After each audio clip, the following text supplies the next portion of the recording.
Hi everyone. ഇന്ന് നമ്മൾ discuss ചെയ്യാൻ പോകുന്നത് പ്ലസ് ടു ബോട്ടണിയിലെ സെക്കൻഡ് ചാപ്റ്റർ ആയ reproduction in the flowering plants ആണ്. കൂടുതൽ മാർക്ക് സ്കോർ ചെയ്യാൻ പറ്റുന്ന ഒരു ചാപ്റ്റർ ആണിത്. ഈ ചാപ്റ്ററിന് ഈ വീഡിയോക്ക് മുമ്പ് സെക്കൻഡ് പാർട്ട് ഞാൻ ചെയ്തിരുന്നു. ആ സെക്കൻഡ് പാർട്ടിൽ പറഞ്ഞിരുന്നത് ഫീമെയിൽ റിപ്രൊഡക്റ്റീവ് പാർട്ടായ ഗൈനീഷ്യവുമായി ബന്ധപ്പെട്ട കാര്യങ്ങൾ ഡീറ്റെയിൽ ആയിട്ട് ഞാൻ പറഞ്ഞു. ഈ ചാപ്റ്ററിൽ ഉൾപ്പെടുത്തിയിരിക്കുന്നത് പോളിനേഷനുമായി ബന്ധപ്പെട്ട കാര്യങ്ങളാണ്. ഇനി നമുക്ക് വീഡിയോയിലേക്ക് കിടക്കാം. പോളിനേഷൻ ആണ് ഇതിൻ്റെ അകത്ത് മെയിൻ ആയിട്ട് പറയുന്ന topic. What is mean by pollination? Pollination, it is the process of transfer of pollen grains from the anther to stigma. ആന്തറിൽ നിന്നും സ്റ്റിഗ്മയിലേക്ക് പോളൻ ഗ്രെയിൻസ് ട്രാൻസ്ഫർ ചെയ്യുന്നതിനെയാണ് പോളിനേഷൻ എന്ന് പറയുന്നത്. അപ്പൊ പോളിനേഷൻ എന്ന് പറയുന്ന പ്രോസസ്സ് എന്താണ്? പോളിനേഷൻ എന്ന് പറയുന്നത് the transfer of the pollen grain from the anther to stigma. ഇതിനെയാണ് പോളിനേഷൻ എന്ന് പറയുന്നത്. ഓക്കെ, പോളിനേഷൻ എന്ന് പറയുന്നത് മെയിൻ ആയിട്ട് 3 ടൈപ്സ് ആണുള്ളത്. First autogamy, second geitonogamy, third xenogamy. ഏതൊക്കെയാണ്? First autogamy, second geitonogamy, third xenogamy. അപ്പൊ what is mean by pollination? Pollination, it is the process of transfer of pollen grains from the anther to stigma. Anther എന്ന് പറയുന്നത് എന്താണ്? Mail പാർട്ടാണ് നമ്മൾ പറഞ്ഞിരുന്നു അല്ലേ? ആൻഡ്രീഷ്യത്തിലെ second പാർട്ടായിട്ട് ആന്തർ എന്ന് പറയുന്നത്. ആന്തർ മെയിൽ പാർട്ടാണ്. സ്റ്റിഗ്മ എന്ന് പറയുന്നത് എന്താണ്? ഫീമെയിൽ പാർട്ടാണ്. മെയിൽ പാർട്ടിൽ നിന്നും ഫീമെയിൽ പാർട്ടിലേക്ക് പോളൻ ഗ്രെയിൻസിന്റെ ട്രാൻസ്ഫർ ആണ് എന്ത് പറയുന്നത്? പോളിനേഷൻ എന്ന് പറയുന്നത്. പോളിനേഷൻ എന്ന് പറയുന്നത് എത്ര ടൈപ്പ് ആണെന്ന് പറഞ്ഞു? 3 ടൈപ്പാണ്. Autogamy, geitonogamy, xenogamy. ഇനി ഇത് 3ഉം ഡീറ്റെയിൽ ആയിട്ട് നോക്കാം. Autogamy, the transfer of pollen grains from the anther to stigma of the same flower. നോക്കുക, ഒരു പ്ലാന്റിലെ ഒരു ഫ്ലവറിൽ തന്നെ ആന്തറിൽ നിന്നും സ്റ്റിഗ്മയിലേക്ക് ട്രാൻസ്ഫർ ചെയ്യുന്നതിനെയാണ് എന്ത് പറയുന്നത്? ഓട്ടോഗമി എന്ന് പറയുന്നത്. The transfer of pollen grains from the anther to stigma of the same flower. ഈ ഇവിടെ കാട്ടിയിരിക്കുന്നത് പീ പ്ലാന്റിന്റെ പിക്ചർ, പീ പ്ലാന്റിന്റെ ഫ്ലവറിന്റെ പിക്ചർ ആണ്. ഇതെന്ന് പറയുന്നത് സ്റ്റിഗ്മയിൽ ആന്തറിൽ നിന്നും സ്റ്റിഗ്മയിലേക്ക് പോളൻ ഗ്രെയിൻസ് ഇതിൽ ട്രാൻസ്ഫർ ആകുന്നു. ഓക്കെ, സെയിം ഫ്ലവറില് ആന്തറിൽ നിന്നും സ്റ്റിഗ്മയിലേക്ക് പോളൻ ഗ്രെയിൻസിന്റെ ട്രാൻസ്ഫറെയാണ് ഓട്ടോഗമി എന്ന് പറയുന്നത്. ഇതെന്ന് പറയുന്നത് സെൽഫ് പോളിനേഷന്റെ ഒരു ടൈപ്പ് ആണ്. ഓക്കെ, അപ്പൊ നമ്മള് പോളിനേഷന്റെ ഫസ്റ്റ് ടൈപ്പ് കവർ ചെയ്തു. ഓട്ടോഗമി എന്താണ്? ആന്തറിൽ നിന്നും സ്റ്റിഗ്മയിലേക്ക്, മെയിൽ പാർട്ടിൽ നിന്നും ഫീമെയിൽ പാർട്ടിലേക്ക് പോളൻ ഗ്രെയിൻസിന്റെ ട്രാൻസ്ഫർ ആണ് of the same flower. Main point ആണ് ഇത്. ഇതെന്ന് പറയുന്നത് എന്താണ്? It is a self pollination ആണ്. ഇനി next geitonogamy. It is the process of transfer of pollen grains from the anther to stigma of the another flower of the same plant. Same പ്ലാന്റിൽ തന്നെയാണ് ഈ ഗീറ്റണോഗമി നടക്കുന്നത്. ഓക്കെ, ഈ same പ്ലാന്റിൽ തന്നെയാണ് ഈ പോളിനേഷൻ നടക്കുന്നത്. പക്ഷെ ഒരു കണ്ടീഷൻ മാത്രം, ആന്തറിൽ നിന്ന് സ്റ്റിഗ്മയിലേക്ക് അനദർ ഫ്ലവറിലേക്കായിരിക്കും ട്രാൻസ്ഫർ ചെയ്യുന്നത്. വേറെ വേറെ പൂക്കളായിരിക്കും. ഇവിടെ നിങ്ങൾ നോക്കുക മനസ്സിലാകും. ഇത് വേറെ പൂവ്, ഇത് വേറെ പൂവ്. അപ്പൊ എന്തായിരിക്കും? ഇവിടെ ആയിരിക്കും ചിലപ്പോ ആന്തർ എങ്കിൽ ഇവിടെ ആയിരിക്കും സ്റ്റിഗ്മ. അപ്പൊ എങ്ങനെയാണ് പോളൻ ഗ്രെയിൻസ് ട്രാൻസ്ഫർ ചെയ്യുന്നത്? ഇതിൽ നിന്ന് ഇതിലേക്ക്. ഓക്കെ, അപ്പൊ ഗീറ്റണോഗമി എന്ന് പറയുന്നത് സെയിം പ്ലാന്റില് ആന്തറിൽ നിന്നും സ്റ്റിഗ്മയിലേക്ക് പോളൻ ഗ്രെയിൻസിനെ ട്രാൻസ്ഫർ ചെയ്യാണ് എന്ന് പറയുന്നത് ഗീറ്റണോഗമി എന്ന് പറയുന്നത്. മനസ്സിലായ? സെയിം പ്ലാന്റില ഒരു ഫ്ലവറിൽ നിന്നും മറ്റൊരു ഫ്ലവറിലേക്ക് ട്രാൻസ്ഫർ ചെയ്യപ്പെടുന്നു പോളൻ ഗ്രെയിൻസ്.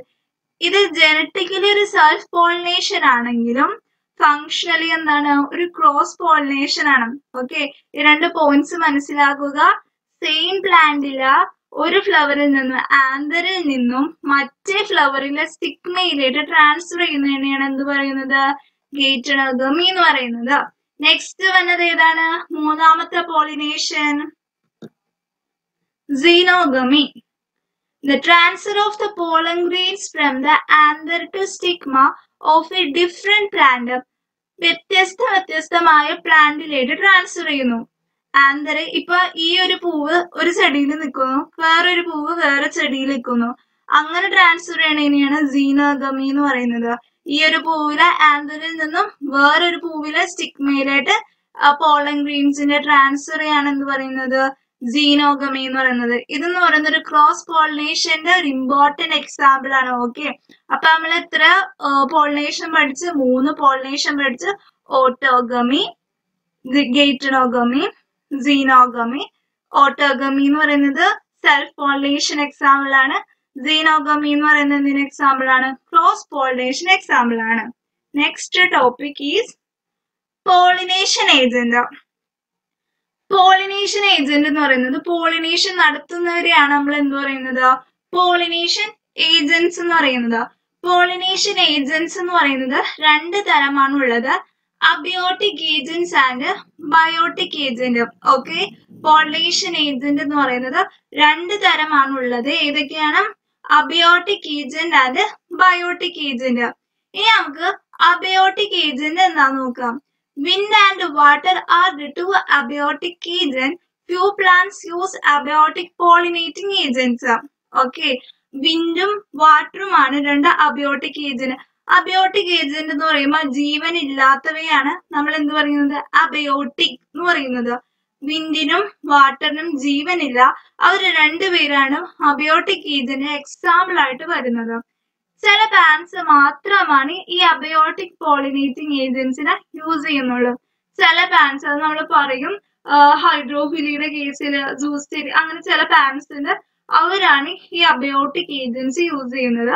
നെക്സ്റ്റ് വരുന്ന പോളിനേറ്റിംഗ് ഏജന്റ് എന്നതാരാണ്? Biotic agents.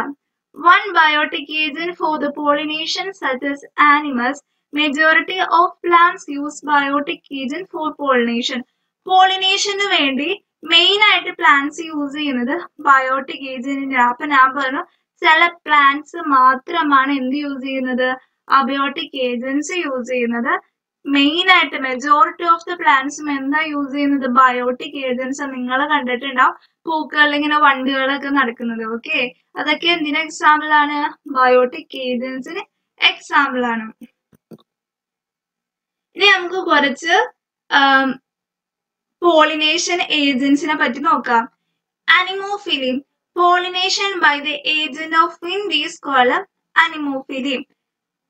പോളിനേഷൻ എന്ന് പറയുന്നത് വിൻഡ് വഴിയുള്ള ആ ഒരു ഇത്, പോളിനേഷൻ എന്ന് പറയുന്നത് വിൻഡ് വഴിയാണെങ്കിൽ അതിനെയാണ് എന്ത് പറയുന്നത്? അനിമോഫിലി എന്ന് പറയുന്നത്. പോളിനേഷൻ വിൻഡ് വഴിയാണെങ്കിൽ അതിനെയാണ് എന്ത് പറയുന്നത്? അനിമോഫിലി എന്ന് പറയുന്നത്. ഇനി അതിന്റെ കുറച്ച് പോയിന്റ്സ് നോക്കാം. Pollination agent is wind. അനിമോഫിലിയിലെ പോളിനേഷൻ ഏജന്റ് എന്ന് പറയുന്നത് വിൻഡ് ആണ്. ഫ്ലവേഴ്സിന് സ്മെൽ ഉണ്ടാവുകയില്ല, അട്രാക്റ്റീവ് ആയിട്ടുള്ളൊരു കളർ ഉണ്ടാവൂല, തേൻ ഉണ്ടാവൂല. പോളൻ ഗ്രെയിൻസ് എന്ന് പറയുന്നത് എന്തായിരിക്കും? നോൺ സ്റ്റിക്കി ആയിരിക്കും. അനിമോഫിലിയുടെ പോയിന്റ്സ് ആണ് നോക്കുക.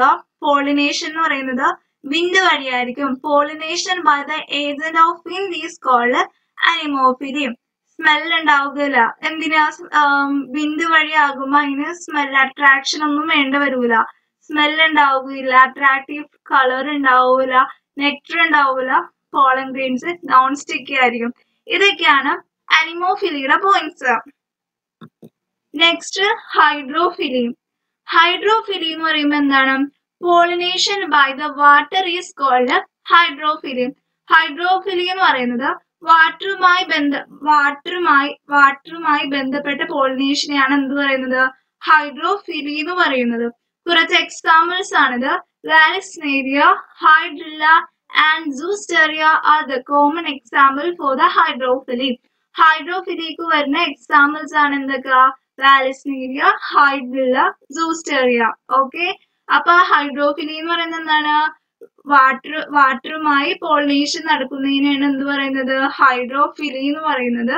അതിന്റെ എക്സാമ്പിൾസ് ആണ് ഈ കാട്ടിയിരിക്കുന്നത്. ഇനി എങ്ങനെയാണ് ഹൈഡ്രോഫിലി നടക്കണേന്ന് നോക്കാം. The pollen grains released into the surface of the water and carried to the stigma by the air current as in Vallisneria. Pollen grains എന്ന് പറയുന്നത് ഇവിടെ സർഫസ് വാട്ടർ സർഫസിലേട്ടായിരിക്കും റിലീസ് ചെയ്യുന്നത്. ഓക്കെ, മെയിൽ ഫ്ലവറും പോളൻ ഗ്രെയിൻസ് എന്ത് ചെയ്യും, വാട്ടറിലേട്ടായിരിക്കും release ചെയ്യുന്നത്. അത് സ്റ്റിഗ്മയിലേക്ക് എത്തിയിട്ടാണ് പിന്നെ അവിടെ ഫെർട്ടിലൈസ് എന്ന കാര്യങ്ങളൊക്കെ നടക്കുന്നത്. ഇങ്ങനെയാണ് ഹൈഡ്രോഫിലി എന്ന് പറയുന്നത്. പോളിനേഷൻ ഒക്കെ ഉണ്ട് വാട്ടർ സർഫസ്. ഹൈഡ്രോഫിലിയിൽ എപ്പോഴും വാട്ടർ സർഫസിലായിരിക്കും പോളിനേഷൻ ഒക്കെ അറിയുന്നത്. അപ്പൊ നമ്മൾ അനിമോഫിലി പഠിച്ചു, ഹൈഡ്രോഫിലി പഠിച്ചു. അനിമോഫിലി എന്ന് പറയുന്നത് എന്താണ്, പോളിനേഷൻ ബൈ ദ വിൻഡ്. ഹൈഡ്രോഫിലിയോ pollination by the water. Okay, ഇതിന്റെ എക്സാമ്പിൾസും ഒന്ന് നോക്കി വെക്കാം, എക്സാമിന് ചിലപ്പോൾ വരും. ഇനി രണ്ട് പോളിനേഷൻ നടക്കുന്ന കേസുകളാണ് പറയുന്നത്. ഒന്ന് പോളിനേഷൻ ബൈ ദ ആനിമൽസിന് സൂഫിലി എന്നും പോളിനേഷൻ ബൈ ദ ഇൻസെക്ടിന് എൻഡമോഫിലി എന്നും പറയും. മനസ്സിലായോ? അപ്പൊ നമ്മള് 4 പോളിനേഷനുള്ള എക്സാമ്പിൾ പഠിച്ചു.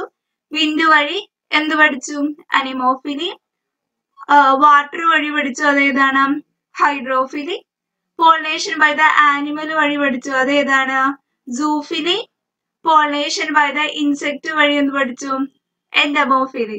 ഓക്കെ, ഇനിയും കുറച്ച് റിവാർഡ്സ് ആണ് നൽകുന്നത്. ഫ്ലവർ നൽകുന്ന കുറച്ച് റിവാർഡ്സ് എന്തിന്, പോളിനേറ്റിംഗ് ഏജൻസിന്. അത് നോക്കാം. Flower give following rewards to the pollinating agents. പോളിനേറ്റിംഗ് ഏജൻസിന് ചില റിവാർഡ്സ് എന്ത് കൊടുക്കും, ഫ്ലവേഴ്സ് നൽകും. ഈ ഇൻസെക്ടിനും അതുപോലെ തന്നെ ഈ സൂഫിലിക്കൊക്കെ ചില റിവാർഡ്സ് നൽകും ഫ്ലവേഴ്സ്. ഫസ്റ്റ് വൺ ആണ് പോളൻ ഗ്രെയിൻസ് കൊടുക്കും. Second one nectar. Third one is safe place. അപ്പൊ ഫ്ലവർ നൽകുന്ന ഫസ്റ്റത്തെ റിവാർഡാണ് പോളൻ ഗ്രെയിൻസ് കൊടുക്കും. പോളൻ ഗ്രെയിൻസ് കൊടുത്തിട്ട് അത് എന്ത് ചെയ്യും, സ്റ്റിഗ്മയിൽ കൊണ്ടുവന്ന് പതിപ്പിക്കും. അങ്ങനെ അവിടെ എന്താ ഫെർട്ടിലൈസേഷൻ നടത്താം, ഫ്രൂട്ട്സ് ഒക്കെ ഫോം ചെയ്യും. Second one nectar. നെക്ടർ കാരണമാണ് പല ഇൻസെക്റ്റും ഫ്ലവേഴ്സിലേക്ക് വരുന്നത്. ഓക്കെ, തേൻ കുടിക്കാൻ വേണ്ടി, പൂന്തേൻ കുടിക്കാൻ വേണ്ടിയാണ് പല ഇൻസെക്റ്റും ഫ്ലവേഴ്സിലേക്ക് വരുന്നത്. പിന്നെ ചില ഫ്ലവേഴ്സ് എന്ന് പറയുന്നത് സേഫ് പ്ലേസ് കൊടുക്കും. എന്തിന്, ഫ്ലവേഴ്സിന് മുട്ടയിടാൻ വേണ്ടി. ഓക്കെ, ചില ഫ്ലവേഴ്സ് മുട്ടയിടാൻ വേണ്ടി സേഫ് പ്ലേസ് കൊടുക്കും. അങ്ങനെയാണ് ഈ മാങ്ങയുടെ അതൊക്കെ ഈ പുഴുക്കളൊക്കെ കാണുന്നത്. ആ മുട്ട വിരിഞ്ഞിട്ടാണ് എന്തുണ്ടാവുന്നത്, പുഴുക്കളൊക്കെ. അതാണ് സേഫ് പ്ലേസ് നൽകുന്നു എന്ന് പറഞ്ഞത്. ഇതൊക്കെയാണ് ഫ്ലവേഴ്സ് നൽകുന്ന റിവാർഡ്സ്. ആർക്ക്, പോളിനേറ്റിംഗ് ഏജൻസിന്. ഇനി നമ്മൾ പറയുന്നത് ഔട്ട്ബ്രീഡിംഗ് ഡിവൈസസിനെ കുറിച്ചാണ്. Okay, what is mean by outbreeding device? Continuous pollination results in breeding depression, reduce the productivity and fertility of the offspring. ഈ കണ്ടിന്യൂസ് സെൽഫ് പോളിനേഷൻ കാരണം മിക്ക പ്ലാന്റ്സിലും ഇൻബ്രീഡിംഗ് ഡിപ്രഷൻ ഉണ്ടാകുന്നു. ഇൻബ്രീഡിംഗ് ഡിപ്രഷൻ എന്ന് പറയുമ്പോൾ ഓഫ്സ്പ്രിങ്സിന്റെ പ്രൊഡക്ടിവിറ്റിയും അതുപോലെ തന്നെ ഫെർട്ടിലിറ്റിയും റെഡ്യൂസ് ചെയ്യുന്നു. മിക്ക പ്ലാന്റ്സിലും സെൽഫ് പോളിനേഷൻ കാരണം, കണ്ടിന്യൂസ് ആയിട്ടുള്ള സെൽഫ് പോളിനേഷൻ കാരണം ഇൻബ്രീഡിംഗ് ഡിപ്രഷൻ ഉണ്ടാകുന്നു. അതെന്ന് പറയുന്നത് ഓഫ്സ്പ്രിങ്സിന്റെ ഫെർട്ടിലിറ്റിയെയും പ്രൊഡക്ടിവിറ്റിയെയും എന്ത് ചെയ്യുന്നു, റെഡ്യൂസ് ചെയ്യുന്നു. അപ്പൊ എന്ത് ചെയ്യും, next point, the flowering plants have developed many devices to avoid self-pollination and encourage cross-pollination. Such devices are called outbreeding devices. ചില ഫ്ലവറിംഗ് പ്ലാന്റ്സ്, മിക്ക ഫ്ലവറിംഗ് പ്ലാന്റ്സും ഒത്തിരി ഡിവൈസസുകൾ ഡെവലപ്പ് ചെയ്തിട്ടുണ്ട്. എന്തിനു വേണ്ടി, സെൽഫ് പോളിനേഷൻ തടയാൻ വേണ്ടി. ഓക്കെ, എന്നിട്ട് എന്ത് എൻകറേജ് ചെയ്തിട്ടുണ്ട്, ക്രോസ് പോളിനേഷൻ എൻകറേജ് ചെയ്തിട്ടുണ്ട്. അത്തരത്തിലുള്ള ഡിവൈസസിനെയാണ് എന്ത് പറയുന്നത്, ഔട്ട് ബ്രീഡിംഗ് ഡിവൈസസ് എന്ന് പറയുന്നത്. ഔട്ട് ബ്രീഡിംഗ് ഡിവൈസസ് എന്ന് പറയുമ്പോൾ മിക്ക ഫ്ലവറിംഗ് പ്ലാന്റ്സും ഒരുപാട് ഡിവൈസസുകൾ ഡെവലപ്പ് ചെയ്തിട്ടുണ്ടാവും. എന്ത് അവോയ്ഡ് ചെയ്യാൻ വേണ്ടി, സെൽഫ് പോളിനേഷൻ അവോയ്ഡ് ചെയ്യാൻ വേണ്ടി. ഇമ്പോർട്ടന്റ് പോയിന്റ് ആണ്. എന്ത് അവോയ്ഡ് ചെയ്യാൻ വേണ്ടിയിട്ടാണ് ഫ്ലവറിംഗ് പ്ലാന്റ്സ് ഒരുപാട് ഡിവൈസസ് ഡെവലപ്പ് ചെയ്തിരിക്കുന്നത്, സെൽഫ് പോളിനേഷൻ തടയാൻ വേണ്ടി. എന്നിട്ട് ക്രോസ് പോളിനേഷൻ എൻകറേജ് ചെയ്യുന്നു. ഇനി എന്തൊക്കെയാണ് ഔട്ട് ബ്രീഡിംഗ് ഡിവൈസസ് എന്ന് നോക്കാം. ഇത് വളരെ ഇമ്പോർട്ടന്റ് ആണ്, മിക്ക ബോർഡ് എക്സാമിനും വന്നിട്ടുണ്ട്. ഓക്കെ, പഠിക്കുക. First one, anther and stigma lies at different position. Different പൊസിഷനിലെ ആന്തറും സ്റ്റിഗ്മയും നിന്നാൽ സെൽഫ് പോളിനേഷൻ നമുക്ക് കൺട്രോൾ ചെയ്യാൻ പറ്റും. Second point, anther and stigma mature at different time. പല സമയത്തും ഇത് മെച്യൂരിറ്റി അക്വയർ ചെയ്യണമെങ്കിലും സെൽഫ് പോളിനേഷൻ തടയാൻ പറ്റും. പിന്നെ production of unisexual flower, unisexual flower produce ചെയ്ത് കഴിഞ്ഞാൽ സെൽഫ് പോളിനേഷൻ തടയാൻ പറ്റും. പിന്നെ സെൽഫ് ഇൻകമ്പാറ്റബിലിറ്റി.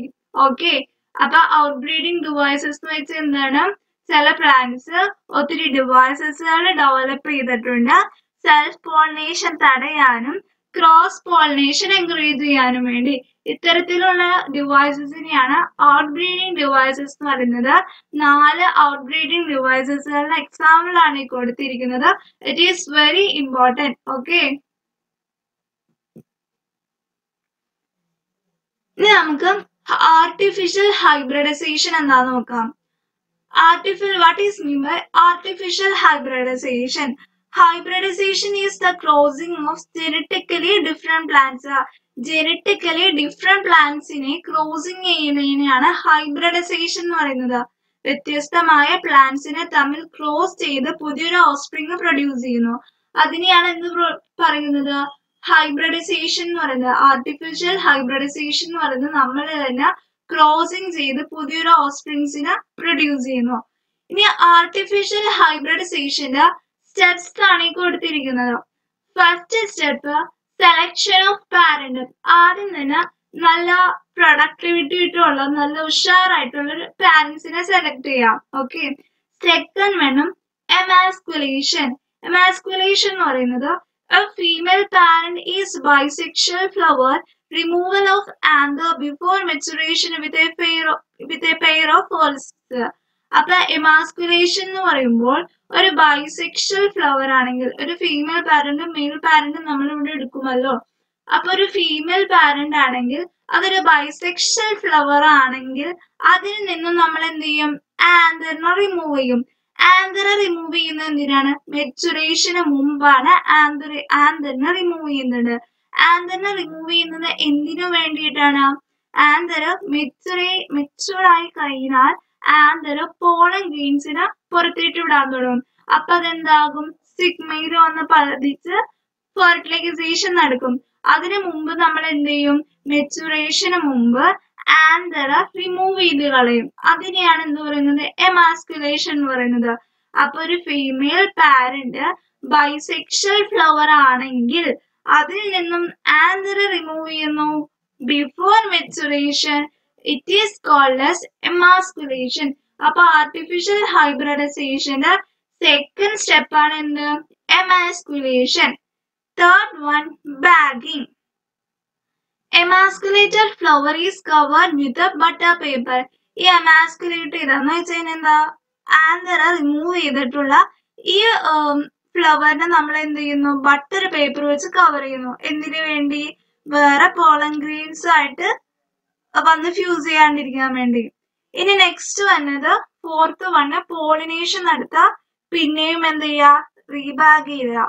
ഓക്കെ, അപ്പൊ എന്ത് ചെയ്യാ, അപ്പൊ ഫസ്റ്റത്തെ സ്റ്റെപ്പ് എന്ന് പറയുന്നത് selection of parent, second one is emasculation, third one is bagging, fourth one is pollination, fifth one is rebagging. ഇത്രയുമാണ് എന്ത്, ആർട്ടിഫിഷ്യൽ ഹൈബ്രിഡൈസേഷൻ. ആർട്ടിഫിഷ്യൽ ഹൈബ്രിഡൈസേഷൻ എന്ന് വെച്ചാൽ എന്താണ്, ജനറ്റിക്കലി ഡിഫറെന്റ് ആയിട്ടുള്ള പാരന്റ്സിനെ ക്രോസിംഗ് ചെയ്യുന്നതിനാണ് എന്ത് പറയുന്നത്, ആർട്ടിഫിഷ്യൽ ഹൈബ്രിഡൈസേഷൻ എന്ന് പറയുന്നത്.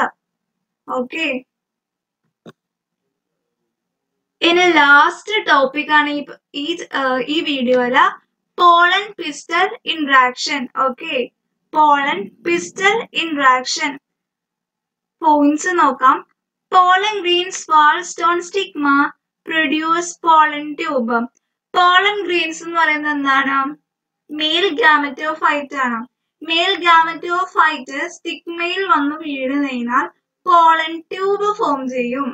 ഓക്കെ, പോളൻ ട്യൂബ് ഫോം ചെയ്യും.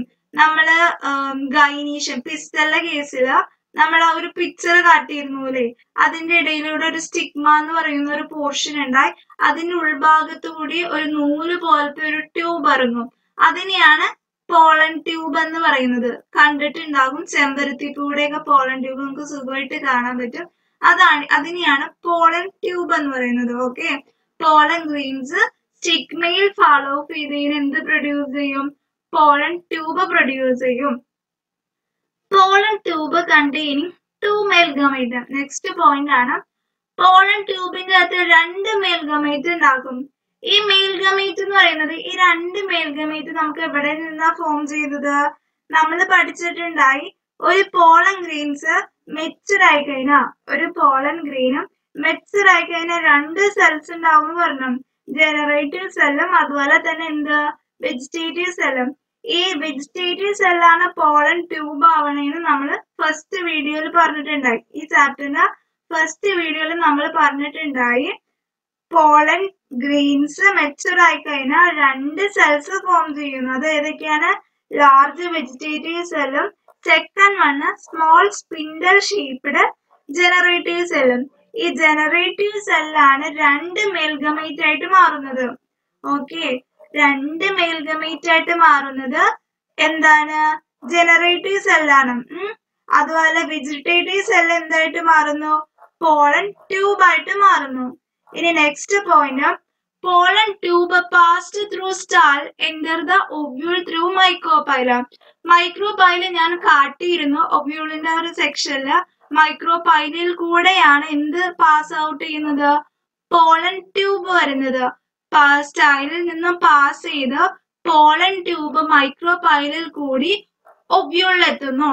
Next point, pollen pistil interaction or the events from the pollen germination, pollen tube formation and underlying layer.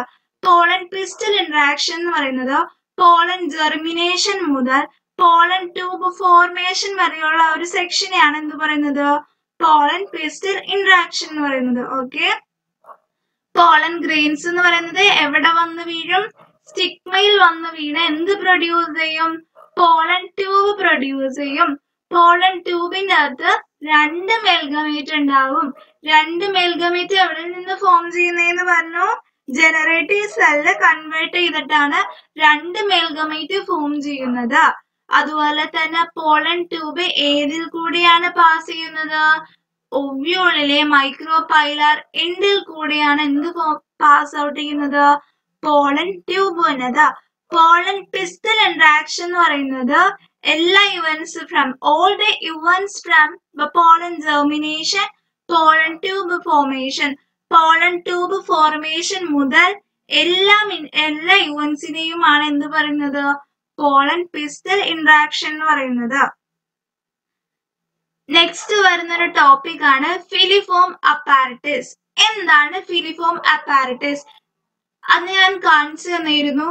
Embryo, ഒരു ഫങ്ഷണൽ എംബ്രിയോയുടെ അകത്ത് ഞാൻ കാണിച്ചു തന്നിരുന്നു filiform apparatus. A special cellular thickening at the micropylar end of all cell wall of synergids.